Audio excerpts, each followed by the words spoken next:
Welcome to smulcast, where we help you live a healthier and fuller life.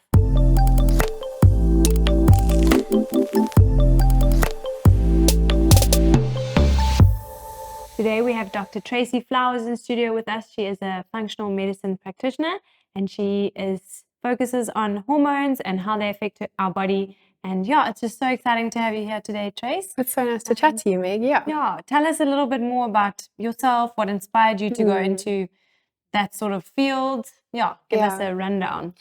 So it's great to be here to chat with you. I'm very excited to be chatting about hormones, something that I love chatting about.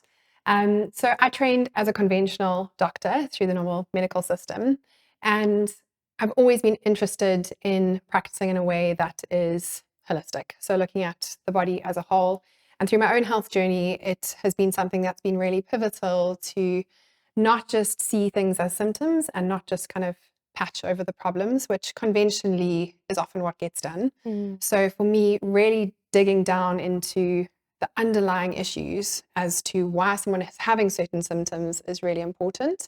And it often takes a little bit longer, and it's not the quick fix, but it really does have such a huge impact on people's health. And that's why I absolutely love practicing that way. Yeah, I think we need more of you and doctors like you, because it often is the underlying thing that's causing all these problems in our bodies and our hormones, like we're going to be chatting about today. So I think before we get into all of that, can you break it down in very simple terms? Because this is something I'm also just learning about. What are hormones? How do they affect our body? What do they do? Yeah, so such a big question, but such a good place to start. Throw you in the deep end. So a hormone is essentially a chemical messenger. So there are glands in your body that will produce hormones, and they will send that as a chemical messenger to other parts of your body to then tell that part of the body or the organ to produce either something else or to carry out a certain function. And the way that I think of hormones, because there are more than 50 of them, so quite a lot, I think of them acting as a symphony, like an orchestra, right? They have to all be playing their part, doing their different role to kind of come together to produce the symphony. And if one of them is out, it affects obviously the entire thing. And maybe just to mention some of the main ones, I think when you say hormones, often people will jump to things like estrogen, progesterone, testosterone. That's kind of the highlight. But insulin is a hormone, ghrelin and leptin, which control appetite hormones. There's thyroid hormones, cortisol is a hormone. So there are a lot of different hormones, and they are all impacting our health in a variety of different ways and also impacting each other. So it is quite a complex system, our hormonal system. Sure. Yeah, it sounds like it. When I was just prepping a little bit for this and I was watching some YouTube podcasts and stuff, I was actually just blown away by, how they all work together. And like you say, that symphony, and when one is maybe not functioning properly, how the ripple effect with that. How would you say things like stress and nutrition actually impact our hormones? Do they impact what we eat? Does that matter? How stressed we are, does that matter to our hormone health? Absolutely. I mean, stress is something that I see clinically every day. It's one of the things that I ask about in a consult, and it often comes up. I mean, it's very rare that someone says, I have no stress. Things are totally fine. Nice? Exactly. So stress is something that we're affected by almost across the board. And when it comes to stress, the primary hormone of stress that we know is cortisol, right, which is produced by the adrenal glands. There are also other hormones like adrenaline and noradrenaline that have sort of more physical effects. But cortisol is a hormone that is involved in multiple different pathways. So it affects our sleep, it affects our immune system, it affects fat utilization and deposition, so how our body's processing energy. So when it comes to stress, there are a cascade of different hormone effects. And because of cortisol's functions in the body, if we think of something like chronic long-term stress, it then has downstream effects on the other hormone players in our symphony of hormones. So it will start to affect sex hormones, it'll start to affect our hunger and satiety hormones, it can start to affect insulin sensitivity. So stress is not just isolated to cortisol, it has all these kind of broad-ranging effects. And then you've mentioned nutrition. which ties into stress as well, right? But nutritionally, what we are eating and consuming and how our body's actually absorbing and processing that then feeds into what hormones our body is going to be producing and what levels of those. So something like insulin, for example, you eat something that's really high in processed sugar, you're going to have spikes in insulin. But also, if you're not getting in adequate nutrients and you're not absorbing them, your body's not going to be able to make hormones, and you're not going to be able to have them involved in the cellular processes that they are needed to be if you don't have the nutrients that are available kind of along that cascade. So stress and nutrition both have really big and broad effects on hormones in our body. Yeah. Okay, sure. So like you said, diet plays a huge role. What we eat is really impacting our hormones and how we are functioning. Totally, yeah. Sure. Okay. And if someone were feeling, listening to this podcast and think maybe, I don't know if I've got a hormonal imbalance, or I don't know if that's the right term to use. Not everything is not working together properly. Yes. What are some of the signs and symptoms that that your hormonal health is not what it should be? Sure. So I guess it really depends what hormones are being affected. Some of the symptoms would be quite cross-sectional along different hormones. Something like fatigue is something that comes up with a lot of different hormonal dysfunctions. But to maybe kind of put it into the separate categories, if I think about the one that I see a lot is thyroid dysfunction. The thyroid is really susceptible to the effects of chronic stress. So I often see low or underactive thyroid. And the analogy I use for the thyroid is that it's like the accelerator on the car. So you want there to be just enough, but you don't want there to be too much or too little fuel going into your engine, right? So when someone has an underactive thyroid, they are typically really cold and fatigued and sluggish. They're often constipated, but they might have changes in their appetite too that might be related to that or to the thyroid dysfunction itself. Often gaining weight, dry hair, skin, and nails. Those are some kind of broad effects of the thyroid.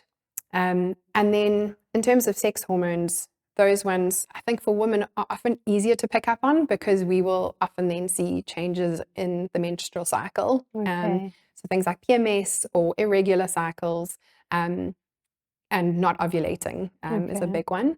And then the other big sort of player in the hormone space is insulin, like I've mentioned. And when there are changes in insulin sensitivity, that's where we get sugar cravings, we get weight loss resistance, and often fatigue again.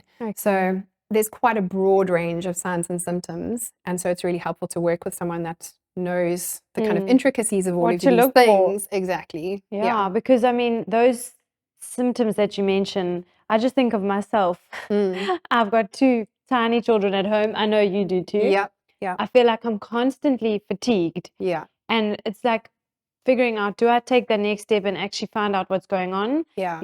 I'm also breastfeeding, not sleeping, and that's probably causing so much havoc with my hormones. And like, when do we take that next step to actually, okay, let's discover what's going on? What would, at what point do you think someone should come to you when it's not just it's caused by, no sleep because of a baby? What point do you think it becomes a serious issue and someone needs to actually come to you? I always say to my patients, when something is impacting your function, that's when you need to start addressing it or intervening.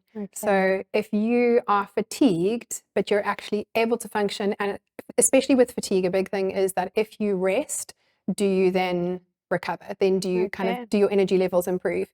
But if you're fatigued and you rest and you're still fatigued, then you should look into it because that's not a normal or healthy way to live, really. So for me, it's really about how the symptoms impact function. And if it's impacting your ability to work, if it's impacting your social life or your relationships, or things that are important to you in your life, absolutely get it checked out. And it might be that there are certain tweaks that need to be made. You don't really know until you actually go and look. And it's as simple as doing a few blood tests, or what is the typical? I suppose you would start in one place and then expand if there were more things to discover. So I almost always start with blood tests. Okay. It's exceptionally helpful to get a baseline, and it's an easy way, it's an accessible way for us to be able to measure hormones and then to be able to test them serially. There might be more specialized tests that someone would want to do.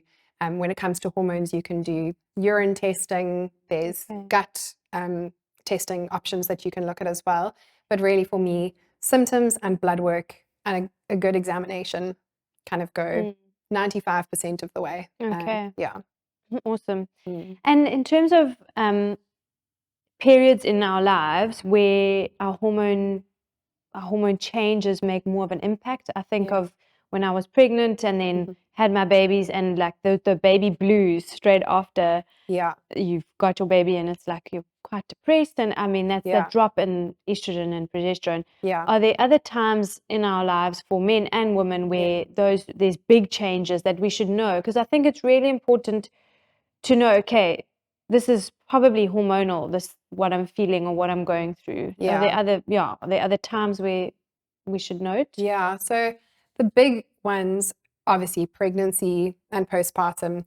It's actually I think it's such an amazing physiological feat, really, of the human body. It's the time that we have the highest level of hormone in our life and then the most rapid decline. So you go from the highest levels that you'll ever have in your life to basically postmenopausal levels. Wow. So you've no already... wonder you feel like crying.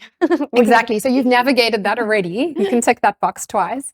And then, I mean, the other obvious one is puberty, right?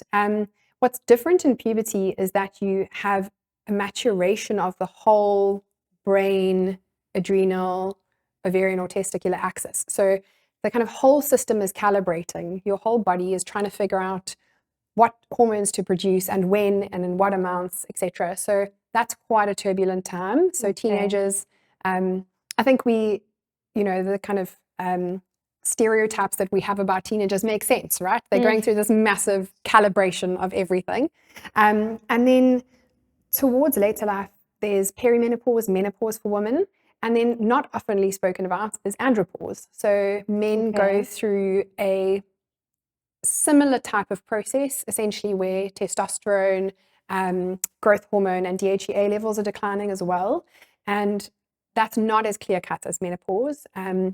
It's a more gradual decline, and it can happen at various ages. But I think it's something else worth mentioning. Often they get left out of that part of the conversation, but it's a very real thing. So there are these sort of pivotal points in our lives where there are greater hormone fluctuations and where symptoms might start popping up, and it's worthwhile investigating. Okay.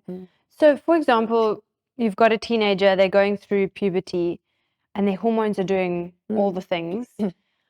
Is it necessary to step in there and have a look at what's going on, or do you kind of let the body do its thing and like calibrate and regulate, and then check at a later stage, or is it worthwhile taking your teenager to someone like you to check what's going on?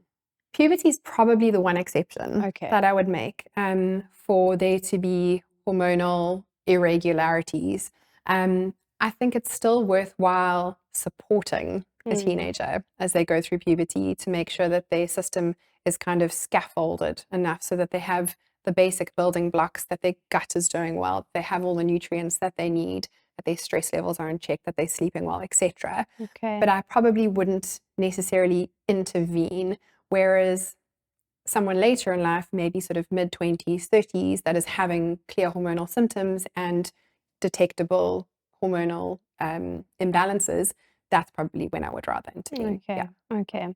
And so you mentioned supporting in that time, the puberty time, and you mentioned a few things. What would be your key pillars to supporting a process or something to support your hormones in our day-to-day? I mean, this goes across the board for whatever points in life you're at. I think no matter what medical advances we have, no matter kind of what, new technology or drugs or whatever it is that we might gain, we always come back to the basics. There just aren't things to replace those. And I think that's often quite frustrating that you kind of can't take a pill for exercise. You have to actually go and exercise. But the pillars that I really focus on are, well, exercise for one, right? And personally quite a big proponent of resistance training, weight Okay. training, because of the importance of muscle, and as women, how that declines over age. So exercise, sleep, massive topic on its own, and a really important one to make sure that you are optimizing it. There's certain times in life where you aren't going to be sleeping well, as a mom with young kids, right? But you can do the best you can to make it good quality sleep. And then obviously nutrition, what you're putting into your body every single day. I love the idea that food is information for our body, and our genes and our cells are going to be processing that information, and that's going to have an impact on our overall health. So nutrition is obviously really key. And then the other big one is stress management. So making sure that you are implementing tools to mitigate really severe chronic stress, but also looking at ways to manage the stress that you're under, because we don't live in a bubble and we are going to experience stress. And the goal is not actually to escape stress. It's to be able to handle it better and make yourself more resilient to stresses that you're going to face. Yeah, sure. You mentioned diet and nutrition, and I think that also ties so closely to gut health, which is something that I'm super interested in. Can you explain how gut health and hormones are actually interconnected? Such a cool question. I think that we underappreciate the interconnectedness of all of these things. So even in conventional medicine, you have however many different specialities for every single organ in the body, right? But these things are all linking together. And what's great is that with more and more research over the last sort of few years, the gut has been started to be understood a little bit better, and that there are these bidirectional communications. So when it comes to the gut and hormones, there are a few things that sort of spring to mind. I'm going to sort of jump all over the show a little bit, but one of the things, for example, is how the gut affects estrogen metabolism, that there's a subset of the microbiome that helps with processing estrogen. The gut also helps with converting thyroid hormone from its inactive T4 form to the active T3 form. The gut is also very involved with regulating inflammation and the immune system, which then has broader effects on the whole body and hormones in general. And then the big one obviously being the gut-brain connection, and how the gut is speaking to the brain, but the brain is also speaking to the gut. And a lot of the hormone precursors, or at least the points from which they're stimulated, is the brain. So there's a lot of intersection there with a variety of different hormones in our body. Okay, so your gut health is impacting your hormones. So poor gut health, does that equal? Yeah, Poor hormone health. it's certainly not a linear line that we Okay. can say from point A to B, but there's definitely an impact. If you have poor gut health and dysbiosis, that will have knock-on effects on your hormonal systems. Absolutely. Okay, sure. And that you can see, through your whole body, mood, you mentioned fatigue, all of that can actually be, hormones or gut or both. Exactly. So it's all linked. And I think stress and nutrition, like it affects your hormones, it affects your gut in a similar way. And just learning to manage those things. So are there any tips that you have? Okay, we've spoken about diet, whole foods and that sort of thing, but more lifestyle type foods lifestyle tips that you've got that can help us manage stress and just, have a happy hormone health. Yeah. I love that question, because stress is something, as we've said, we can't escape it, right? But stress is often about how you perceive it. Okay. So whereas someone might perceive an event that happens as a 2 out of 10 in terms of stress level, another person might view that same event as a 10 out of 10. And that again speaks to the gut-brain connection, or the brain-gut connection, in terms of how that has then got knock-on effects on our gut and our hormone system as well. But the perception of our stress is really important. So one of the things that I try to encourage patients to do is to not be viewing, as I've said, all stress as bad. We can't escape it. And so can we shift our perspective on some of the stresses that we are facing and use them to rather build and encourage resilience than just viewing them as bad? I don't want any stress.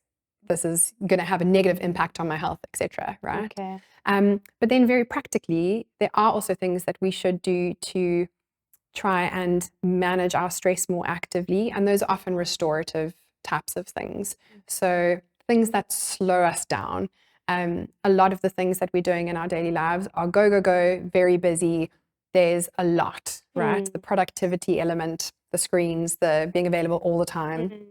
So kind of countering that like a seesaw with things that are often slow and require mindfulness. They require single tasking, not multitasking. So things like yoga and Pilates, Tai Chi, acupuncture, mindfulness, journaling, drawing. I tell people to find the things that really fill their cup, that require them to single task and slow down, and to then try and focus on doing those things. And it's often quite difficult because people will say they feel like they're being unproductive and they're wasting their time. But it's actually really important for your brain and your body to be able to kind of slow down and feel the sense of it's actually safe for me to not be doing 100 things at once. Sure. Yeah. Yeah, that is, I mean, that's something I think most people listening can relate to 100%, is that slowing down and finding that thing that they can actually focus on. But what I found so interesting is you mentioned the perception of stress. So just in my life, I tend to find things quite stressful. Flying on a plane to me is the most stressful thing I can do. And you had to do that this morning. I had to do it twice today. But and like something like that for my husband is literally, he could do it at any time, any day, and it's fine. How do we change our perception? If this is something you can answer, I mean, I would love to start implementing that. Like, how can that's not a tiger running at you. It's an email, you know, that sort of thing. How do we change that perception of stress and how it's impacting us? Do you have tips for that? I know that there is a book about this, and I just can't think of the title right now. But I think it's about just repeatedly telling yourself and really just working on the psychology of the thought and kind of being able to train yourself. I mean, there are therapy options like cognitive behavior therapy that could probably incorporate this kind of idea, to be able to tell yourself that actually this is manageable, that even if this is stressful, that's okay, I can get through it. And to be able to do that enough times that you then start to learn actually flying is not a 10 out of 10, it's maybe a 5 out of 10. And to be able to notice that progress. But I think it's you have to be quite mindful about it, because often we're just going through life feeling stressed, not actually cognizant of what we're stressed about, or how stressed we're feeling. We're just operating at a consistent high level of frantic, you know. So I think slowing down, being mindful, and recognizing the thought process that is going on. So almost like training yourself. You know, reassuring yourself this is not the end of the world type of mentality. And just doing that over and over again. And that does something to your brain, I'm assuming. Creates pathways and things that new neural pathways can be made. We still have the ability to create new neural pathways as adults, which is sort of new evidence, and it's amazing. I love that. Can you tell me more about how hormones impact our mood, and how our hormones and our gut health, because we mentioned gut health and diet, how that can actually impact our mental well-being? So when I think about hormones, it really depends on which hormone we are talking about, but the ones that I deal with most commonly, thyroid can impact your mood, absolutely, in a variety of different ways. Anxiety, especially if you have an overactive thyroid, and anxiety and depression if you have an underactive thyroid. Another big one in terms of sex hormones are fluctuations in estrogen and progesterone. So you've already mentioned the drop postpartum, right? And how that can affect mood. But if we think about things like PMS and PMDD, or premenstrual dysphoric disorder, there are correlations there with low progesterone, for example. And then to touch on the gut and how that impacts mood, we know that there is more and more evidence around mental health conditions like major depressive disorder and dysbiosis in the gut. So although we don't have clear causative effects to say that if you have this certain type of bacteria at the certain amount that you will have depression, it's really not as clear cut as that. Okay. But we have evidence to say that people that have depression do have a microbiome that looks slightly different. There's often decreased microbial diversity as well. So there's, again, this very interconnected web of the gut, hormones, and the brain when it comes to something like mood and mental health. Sure. That's fascinating. That's something that I struggled with a lot, was anxiety. Before I went on my whole gut healing journey, was just the constant anxiety about the smallest things. And then, working to heal my gut actually kind of cured that. Incredible. It's amazing. Incredible. So I find that so fascinating. And then, it all works together to you become just a more balanced human. Absolutely. Yeah. And that leads into my next question then. Do you have simple tips and tricks for us to take today to help us have, to help regulate our hormones? Are there like basic tangible things that we can start doing tomorrow or today that can help? I think the first thing is to say sustainability is a really, really big thing for me. I think a lot of people will come in with a host of different things, and then to go and tell them to rehaul their entire life is unrealistic, actually. As much as I would love them to then go suddenly start sleeping 9 hours every night and exercising 150 minutes every week and doing their stress management protocols and eating a beautifully perfect diet, that's just not sustainable. I don't manage to do all of that. And I know that I should be doing all of those things, right? So I think the first thing is actually just to shift the mindset from every little small thing counts. So whether it is just making sure that you are getting in 1 or 2 more colors in your plate, or you are getting to bed an hour earlier and putting your screen away a little bit before bedtime than you normally would. Or that it is that you're going for that walk around the block when you actually really don't feel like you want to.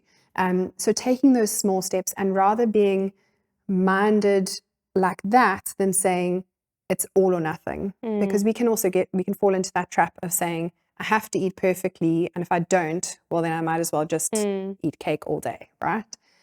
So I think that's a really important kind of framework to use. And then go back to those pillars. So go back to looking at your diet. Do you have a good diversity of foods in your diet? We know that plant food diversity has the greatest impact on the microbial diversity in our gut, which is one of the ways that we can measure the health of our microbiome. So we want a really nice, diverse microbiome in our gut. So including as many different things as we can, having that variety, having adequate prebiotic fibers in our diet. So those are things that are undigestible fibers in our diet that will feed the good bacteria in the gut. And then when it comes... So just there, so that's things like garlic, artichoke, onions, banana, asparagus. There's a few. Okay. You could probably speak to that more than I just wanted to just add so people can actually take away a tangible thing to add in. And when it comes to nutrition, and actually most things, I'll often say to people, try and if you're going to make a quote unquote bad decision, I don't really like to say that things are necessarily a bad decision because there's a reason that we do them. But if you're going to make a bad choice in terms of your sleep or what you eat or not exercising, just make sure that your next decision is a better choice. And I think that's quite helpful from avoiding that kind of snowball effect of, well, I started this morning with a piece of cake and I'm just going to eat cake for the rest of the day, right? So nutritionally, those are kind of the two biggies. Sleep-wise, again, something we don't talk about enough, and you would think we know how to sleep.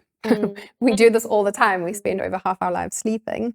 But really, trying to cut back screen time before bed is exceptionally helpful. Making sure our sleep environment is good, so it's nice and cool and dark. And then trying to manage what our sleep looks like. If we are waking up, do we need to address something? Is it something as simple as actually we're iron deficient, or we didn't drink enough water in the day and we drank too much at night and now we're getting up to go to the bathroom?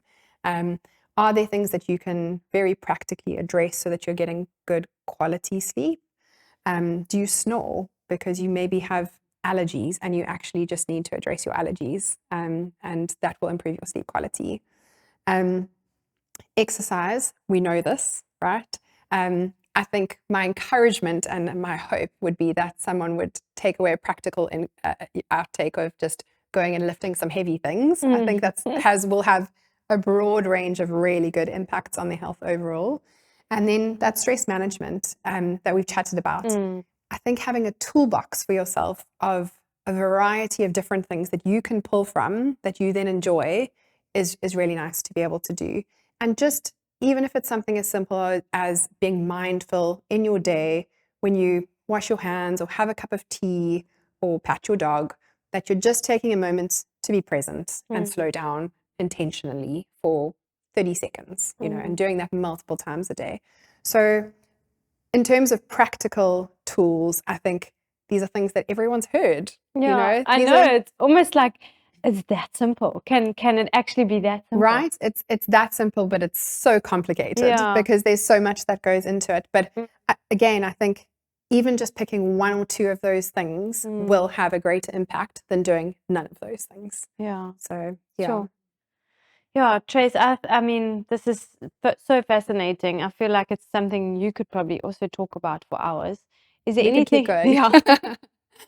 Is there anything that you feel like you would want to expand on more, or that we didn't touch on? Is there anything else you wanted to mention about how important hormones are? Or I mean, I think the only thing that I would love to just say is that with regards, and this is maybe just going back to the gut and stress, and maybe underpinning the reason that stress management is so crucial, is that when it comes to the effects of chronic stress and the gut, cortisol actually reduces microbial diversity in the gut. We have literature on that. And it also increases gut permeability. And that then leads to a host of other potential issues. It can increase inflammation, immune activation, and a variety of, a cascade effect of different things. So I think for me, a big thing is just being able to kind of grapple with some of these concepts, have a bit of information. That's why a discussion like this is so great, that you get the information out there so that people can start understanding why it's important. That's why you need to go and have your whatever 10-minute mindfulness practice, because actually it's going to have very real, tangible effects in your everyday. It's not just a trend. It's actually exactly going to do you a world of good if you do that. Exactly. And I think on that, chatting about trends, is that there are so many different voices telling you that X is all you need to do. And that for me is such a red flag. When someone says that this is the thing that is going to fix everything, because it is never one thing. It's a multitude of different things, and it's putting them all together that makes a difference over time. And that's sustainable, right? Yeah, sure. Simple things, hey, we need to, but then, like you say, it's the simple things, but then actually going to someone like you and finding out, what is the problem here? I'm not just going to try this and try that and maybe get bored and then I still feel horrible every day. Totally. Actually going to someone like you who's specialized in functional health, who understands these things and wants to find the root cause, and then working from that basis. I think that's also super important. Yeah. I'll often say to people, outsource. Yeah. Outsource that, because I love that people are able to access more information, but it can be overwhelming. There's a lot of information out there. And if you're experiencing real symptoms and they're impacting your function, see someone that can actually put it all together and really walk that journey with you. Yeah, sure. That's amazing. Yeah, Trace, it's been so nice to have you here today. And yeah, I'm just excited for people to learn more about this, and hopefully they'll be able to, get in contact. Do you work virtually? Can you work with people online? So I can. Okay. I do see patients online that are in South Africa Okay. if they are living in another part of the country. And then I do also practice in Newlands to see patients one-on-one. That's always my favorite, Okay. seeing people in person, obviously. And yeah. Okay, where can they find you? Are you on the socials or? I'm on the socials. And websites and working on a website, but Okay. Instagram, Dr. Tracy Lee Flowers is probably the easiest. People can get in touch with me through there. My email address is there, and they can get in contact that way. Okay, awesome. Thank you so much. Thanks, Meg. If you would like to find out more about Tracy Flowers or myself or listen to more episodes, please go to smul.com.